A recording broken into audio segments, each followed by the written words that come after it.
Russia admits it attacked the port of Odesa a day after an agreement to resume grain exports, but its foreign minister denies they're to blame for causing a world food crisis. To the war in Ukraine now, and Russia has denied its actions have caused a global food shortage.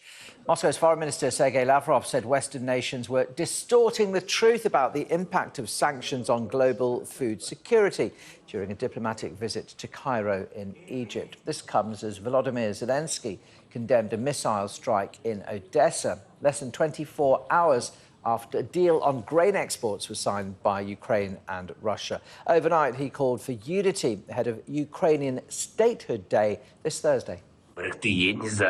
Working together for victory is the most important national task that we all will definitely fulfill.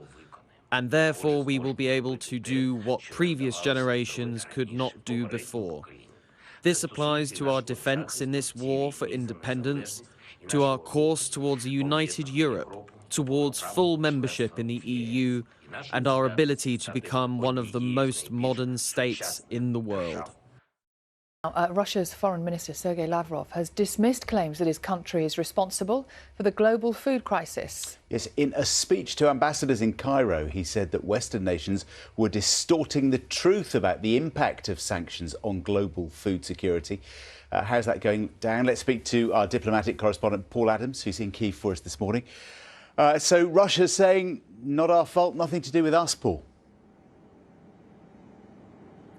Yes, John, I mean, one of the major impacts of the war here in Ukraine has been this effect on global food prices. The UN increasingly exercised about the fact that more and more people, particularly in the Middle East and Africa, are being pushed into food insecurity and beyond that possibly even towards famine. And that's why last Friday's deal that was reached in Istanbul after 2 intense months of diplomacy was so important. A deal to get grain that has been trapped in Ukraine's ports, in particular in Odesa, out safely into the global market to relieve this pressure.